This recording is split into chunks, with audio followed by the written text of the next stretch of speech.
Welcome back, or welcome if this is your first time to the Combed Education Podcast. Let's talk hair. My name is Araz Nelson. I'm your host. I'm a hairdresser for 20-something years. I've made a lot of mistakes and I've learned a lot of lessons. And my goal is to share most of what I've learned with you to hopefully save you some years of learning lessons the hard way.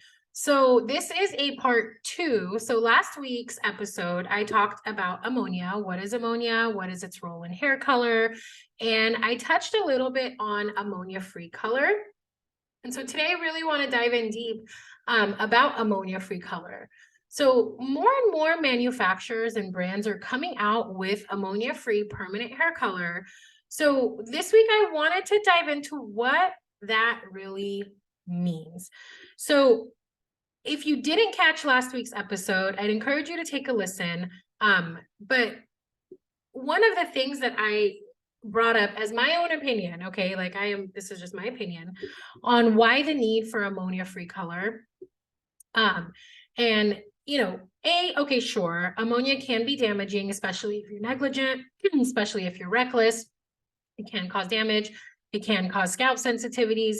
But the way I look at it is this. I understand marketing. I understand sales. I understand branding. And I understand that in order to have a new product be successful, it's got to be different and unique and revolutionary. And I understand that you must create a problem and that your product must be the solution to the problem. And the problem was ammonia is damaging. So let's make ammonia-free hair color. I said it last week. I get it. I understand ammonia-free in demi-permanent. I understand ammonia-free in deposit only, but in permanent color, it just doesn't make sense to me because we all know that in order to have a permanent hair color, lighten a deposit into the hair, we need alkalinity. And ammonia is probably the most efficient alkalizer that we have in our industry. You're going to get phenomenal gray coverage. You're going to get vibrant reds. You're going to get rich brunettes. You're going to get a great lift when you use an ammoniated color. So the most common and effective alkalizer is ammonia, but let's talk about the ammonia-free color, okay? So most, if not all, ammonia-free color uses MEA as an alkalizer instead of ammonia. So let's talk about MEA, monoethanolamine. This is what I know. This is what I've learned. And I'm hoping that it'll give you a little bit of clarity. I always say this, take what works, leave what doesn't. So if this resonates with you, if it helps you behind the chair, if you feel more confident, cool. If it doesn't, do not throw shade. Like, it's cool, right? Take what works, leave what doesn't.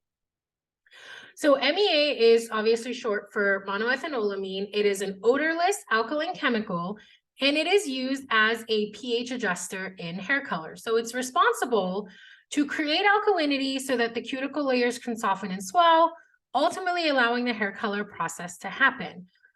But it is well known that ammonia is a gas which dissipates from the hair. MEA is an oil or a liquid, meaning that once it's on the hair, it needs to be removed from the hair, okay? So it is a pH adjuster, it is an oil or a liquid, and it stays in the hair. You have to remove it. It can soften and swell the cuticle layers, but it's not very efficient at it, and I'm going to go into that in a little bit. So MEA does not have the same strength as ammonia to efficiently swell the cuticle layers and fracture melanin to create a sustainable lift. Also, the amount of MEA used in most ammonia-free hair color is about 6 to 10%, contrary to ammonia with a maximum of 4%. So what I'm trying to get at here is they're both chemicals, guys. Ammonia is a gas, it dissipates, we smell it. MEA is an oil, it does not dissipate, you don't smell it. They're both chemicals. So just because you don't smell it doesn't mean it's not a chemical. Okay, so just remember that. Also, the amount of MEA that goes into hair color, 6 to 10% of that alkalizer versus ammonia at 4%. MEA is also larger in size than ammonia with a molecular weight of 61. So this makes it more difficult for the MEA to be able to expand and diffuse the cuticle layers and get into the cortical fibers. It's a larger molecule. So we know this, the smaller the molecule, the easier it is to penetrate into the hair. The larger it is, the harder it is.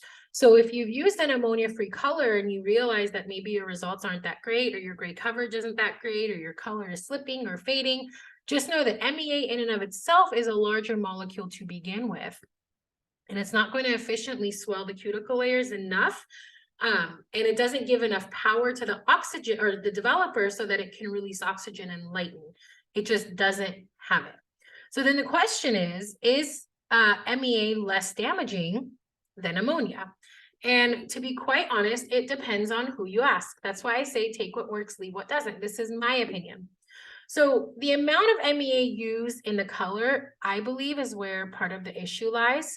So anywhere from 6 to 10% of MEA is typically used in permanent oxidative color versus ammonia at 1.5 to 4%. So also, since MEA is not volatile, meaning it doesn't dissipate out of the hair, it can remain in the hair even if you shampoo it, unless you use the right shampoo that will help remove the MEA. So a lot of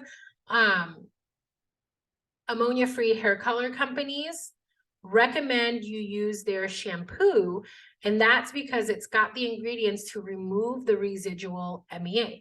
Because if you don't remove it all the way, the MEA that's left in the hair can cause the color to darken, it can lose luster and shine, and even cause potential scalp irritation, okay?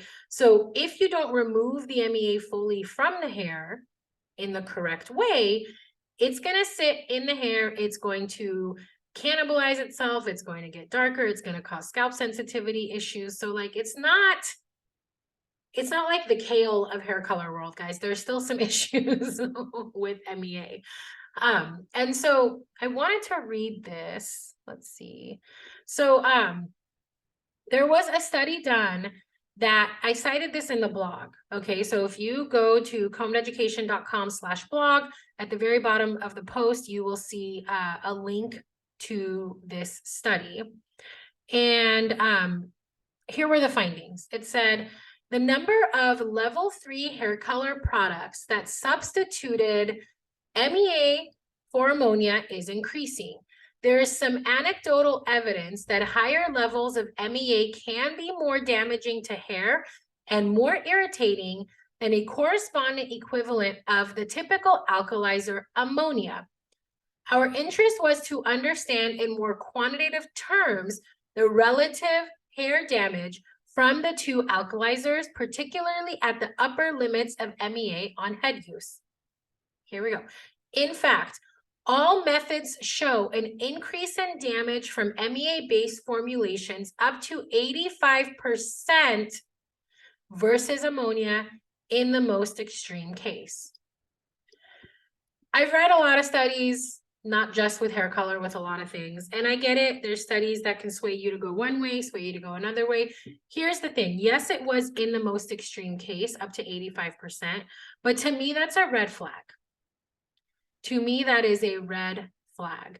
So if I'm going to get subpar gray coverage, if I'm not going to get the lightening that I want, if I have to use heat and process for fucking 60 minutes and do all of these things, use a higher developer to get a result, why won't I just stick to ammonia?